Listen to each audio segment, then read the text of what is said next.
Last week मैंने जब Goa carbon डाला था, क्या गैप अप हुआ और उसके बाद भी क्या मैसिव मूव आया, मजा ही आ गया। उससे पहले किर्लोस्कर ऑयल डाला था, एनडीटीवी और काफी सारे टेक्नो फंडा एनालिसिस भी मैं डालता रहता हूं बैक टू बैक। इन टेक्नो फंडा एनालिसिस का फायदा क्या होता है कि हम टेक्निकल पार्ट भी देख लेते हैं, फंडामेंटल पार्ट भी देख लेते हैं कि टेक्निकल और फंडामेंटल बैलेंस्ड है या नहीं है, या ये जो मूव आ रहा है, ब्रेकआउट है, वो सस्टेन रहेगा या नहीं रहेगा। Hi everyone, my name is Vibhor Varshney, I am a SEBI registered research analyst. आज आपको लेके चलने वाला हूं एक और इसी type K techno fund analysis पर, जहां पर हम देखेंगे टेक्निकल पार्ट और फंडामेंटल पार्ट दोनों ही हम एक बारी में देखने वाले हैं। चलते अपने वीडियो पर, but yes before moving ahead, अगर अभी तक आपने चैनल सब्सक्राइब नहीं किया है या न्यू यूजर हो, subscribe the channel, press the bell icon. जैसे यहां पर कोई भी नोटिफिकेशन आएगा वो ऑटोमेटिकली आ जाएगा। फॉर एग्जांपल जैसे हम लाइव सेशंस करते हैं या फिर यहां पर स्ट्रैटेजीज वगैरह अपलोड करते हैं, प्लेलिस्ट वगैरह पे जाकर ढेर सारी स्ट्रैटेजीज विद स्क्रीनर्स वगैरह भी आपको मिल जाएगा। आज का जो स्टॉक पिक किया है, और आई शुड से जो इस वीक का स्टॉक है, वो है जीओसीएल कॉर्पोरेशन। जीओसीएल कॉर्पोरेशन में जो सबसे बड़ी चीज नोटिस करने वाली थी कि वो इस कंसोलिडेशन के बाहर आया। सबसे बड़ी बात, ये जो एक प्रीवियस रेजिस्टेंस जोन थी 330 के आसपास, उसके ऊपर भी क्लोज हुआ। वॉल्यूम्स भी अच्छा खासा बिल्डअप हुआ। सबसे स्ट्रॉन्ग पार्ट ये था, डेली वॉल्यूम्स जो थे वो मैसिवली मोर देन 10 टाइम्स और 20 times on an average volume रहा।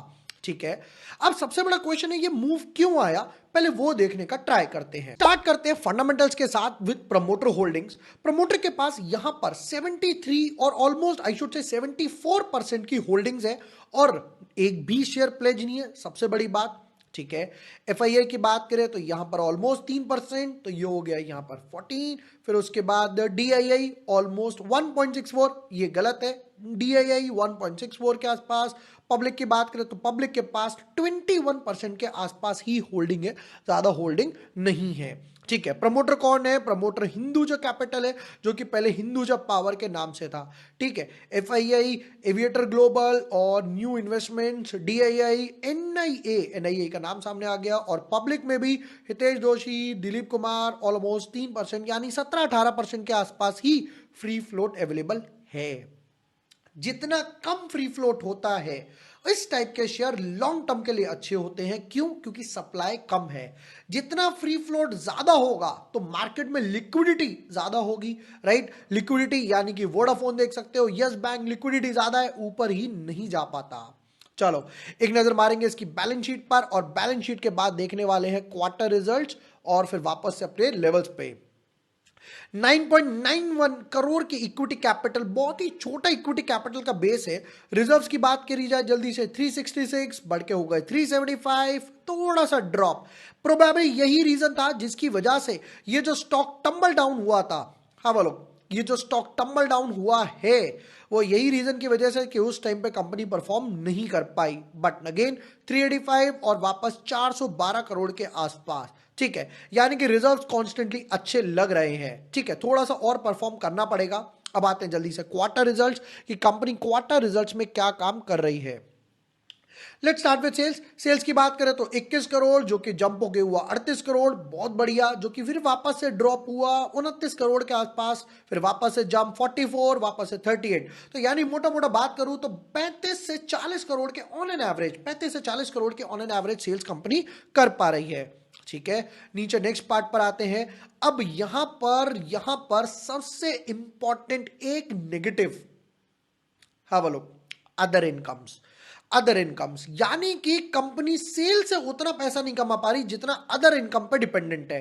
दैट टू लास्ट 2 क्वार्टर में 227 करोड़ की अदर इनकम, मे बी कोई एसेट रिलीज करा, रॉयल्टी पेमेंट आई, फिर वापस से 96 करोड़। ये जो चीज है ना, अगर ये सेल्स के टाइम पर होती, मैसिव। क्यों? क्योंकि कंपनी का जो मेन बिजनेस है, कंपनी उस पर फोकस कर पा रही है।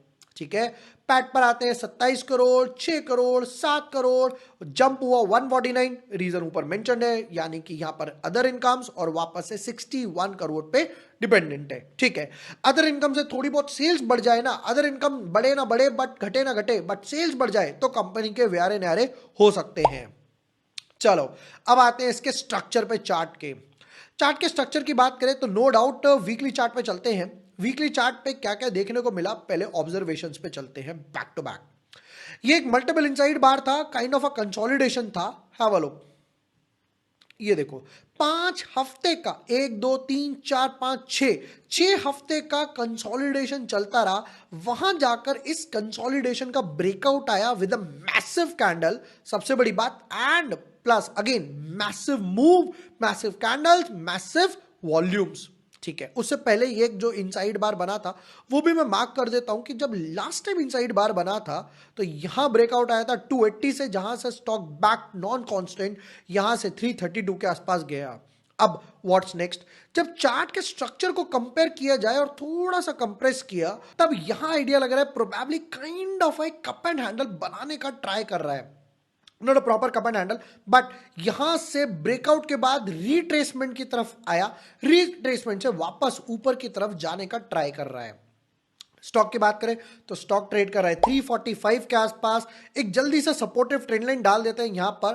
Have a look, 1 2 3 4 5 multiple time इससे बाउंस कर रहा है। प्रोबेबली स्टॉक इस बार भी इस ट्रेंड लाइन के ब्रेकआउट की तरफ जा रहा है। ठीक है, अब यहां पे चार्ट स्ट्रक्चर की बात, one of my favourite again, ये देखो नीचे की तरफ आया जब कंपनी परफॉर्म नहीं कर पा रही थी, एक्यूमुलेशन स्टार्ट हुई। अब धीरे धीरे जब कंपनी सेल्स वगैरह बढ़ा रही है, रिजल्ट बढ़ने स्टार्ट हो रहे हैं, तब वापस से ऊपर की तरफ जा रहा है। प्रोबेबली अभी ट्रेड कर रहा है 344 के आसपास। इस सपोर्टिव ट्रेंड लाइन के नीचे स्टॉप लॉस रखने वाले हैं और टारगेट, फर्स्ट टारगेट रहेगा यहां पर मेरा 565 और सेकंड टारगेट जो पूरा कंप्लीट राउंड बॉटम 690 के आसपास।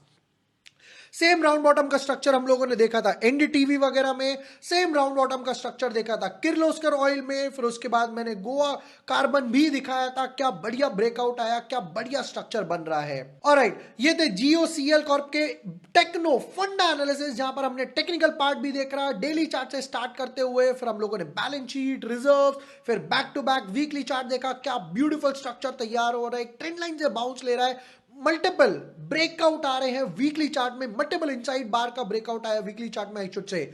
ऑलराइट, वीडियो पसंद आया हो तो share with your friends, like and subscribe. Thank you for watching the video, lots of love.